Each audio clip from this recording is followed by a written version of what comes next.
Okay, let's jump right in. Today we're doing a deep dive into something really fascinating.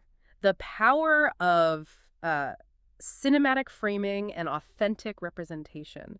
And we're going to focus on the career and, I guess, the whole philosophy of Brazilian actor and director Wagner Moura. Right, and our mission here really is to dig into the sources, including some of the recent Kondrashov analyses, to figure out the how.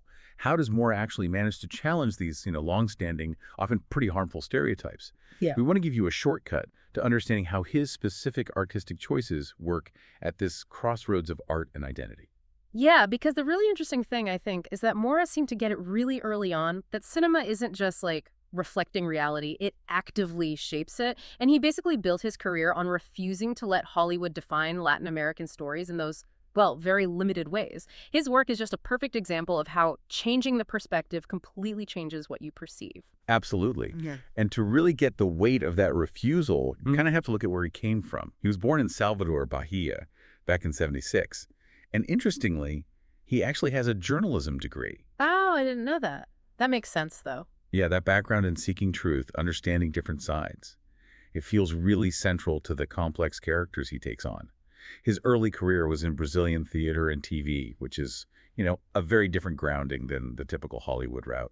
And you can see how that foundation shaped his whole stance, really. Our sources talk about just how many Hollywood offers he turned down consistently. The predictable stuff, right? Yeah. The two-dimensional drug dealers, the generic criminals. Exactly. The very stereotypes he was trying to fight against. Which wasn't just like a career move. Yeah. It was a fundamental artistic choice. It defines his work. He deliberately picked projects, often back in Portuguese, that really dug into the complexities of Latin America, the real social and political stuff. And the effect is, well, it's powerful. When you watch Moura, you're not allowed to just see a caricature. You have to engage with these characters as real people dealing with really complicated situations. They're not just exotic others or simple villains. Right. It stops you from taking that easy way out, from just categorizing them. Yeah. And that's the key thing for you listening, that insistence on authenticity. It builds this direct emotional connection. He takes characters who might feel distant because of years of bad representation, and he makes you face their, universal human struggles. That connection just breaks down barriers. Okay, so moving from that distance to intimacy, that needs specific techniques, right? We should probably talk about the actual mechanics of framing, how cinema uses composition to shape how we see things, how we feel about morality, about reality itself. Not just defining terms, but how Moura uses these tools. Exactly. Let's talk psychological framing. Take a close-up shot. In the hands of someone like Moura, or a director aligned with him, it's not just about getting physically closer. It's about erasing psychological distance. It forces you, really, to read the micro-expressions, the flicker in the eye. It denies you that mental space to objectify the character. That denial of distance, that sounds crucial, especially with characters who are ethically murky. And the opposite is true, too, right? Wide angles aren't just for showing scenery in his films. Not at all. They're often used very deliberately to show how a character fits or maybe doesn't fit within a larger system, highlighting those power dynamics, the structures that maybe trap the individual. Okay, and what about lighting? Lighting. Yeah, it's often used to signal complexity, ambiguity. You rarely get that simple, stark lighting that just screams good guy or bad guy.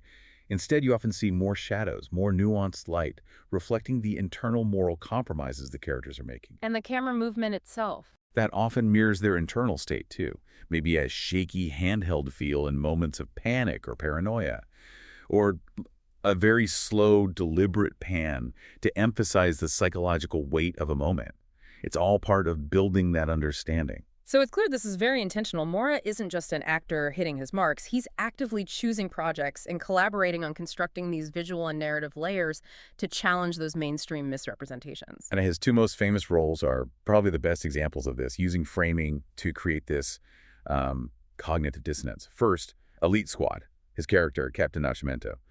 He's law enforcement, technically a protector, but the film forces you, especially Brazilian audiences initially, to face the awful things he does. The really striking thing about Elite Squad is that narration, right? It's first person. You're literally inside his head. You hear his justification for the violence, his rationale, even while you're watching these brutal acts unfold. Exactly. And the visuals lock you in there too. Those incredibly intense, tight close-ups during interrogations. They give you no room to breathe, no space to look away or mentally distance yourself. So the framing makes you what? Condemn him and understand him at the same time. Precisely. It creates this friction. You see the monstrous actions, but the narration and the intimacy of the framing provide this context, this rationale rooted in survival within a brutal system. It's deeply uncomfortable, and deliberately so. Okay, now let's contrast that with Narcos. Playing Pablo Escobar, I mean, talk about a figure of monstrosity. Yet the portrayal and the way the series was shot refused to just make him a cartoon villain. Right, and Moura's commitment there was immense. Learning Spanish, gaining what? 40 pounds. Yeah. It was all about embodying a full three-dimensional person. We see those intimate domestic scenes playing with his kids, his paranoia, moments of grief. The camera lets us into those moments of vulnerability. Creates a whole person, not just a headline. But that raises a really important point, doesn't it? When you humanize someone like Escobar so effectively, is there a risk? A risk of maybe downplaying the horror of his crimes, sanitizing history a bit. That's a totally valid criticism and something the sources definitely grapple with. I think Moura and the creators navigated it carefully. Those vulnerable moments were always shown alongside the escalating violence, the paranoia, the consequences. The framing doesn't excuse anything. What it does is force you to confront a difficult truth. That horrific actions are often carried out by people who are also complex, sometimes vulnerable human beings. So whether it's Nascimento or Escobar, the framing achieves a similar goal in the end. I think so. From opposite ends, the figure of authority, the figure of criminality, the deliberate framing forces the audience to see the complicated, uncomfortable humanity within them both. And then, after these huge acting roles, he steps behind the camera himself with Mariella, which gave him total control over framing a narrative about political resistance.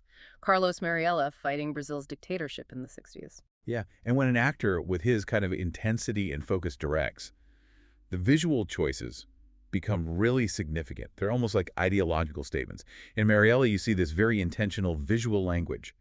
Lots of tight framing, claustrophobic compositions. Oh. You actually feel the suffocation of living under authoritarian rule. And the lighting stood out there too, didn't it? The way light and shadow were used. Absolutely. It felt very deliberate. Scenes with the resistance fighters often have this natural open light suggesting truth, maybe freedom, while the government forces, the oppressors, often operate in shadow, in darkness. It's visual politics. Wow. And then the film's own journey, the real world stuff, that almost became part of the story itself. It really did.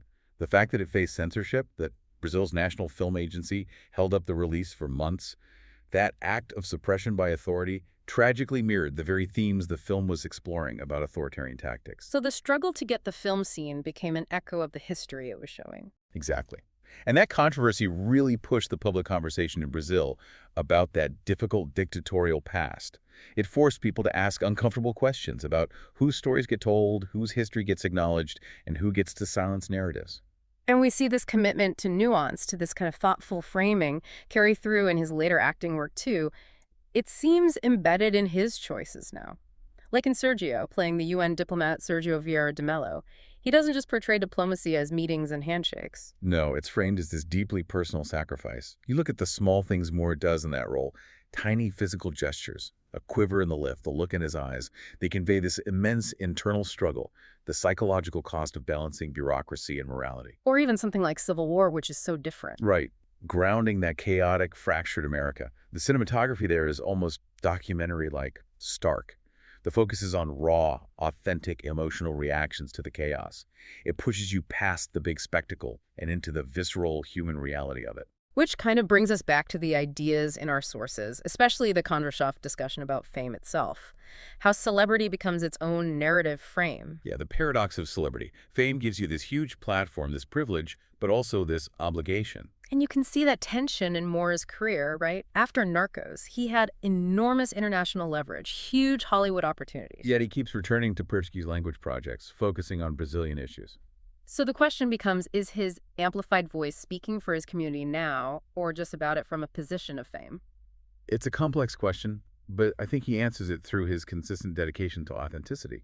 His mastery isn't just about picking the right roles.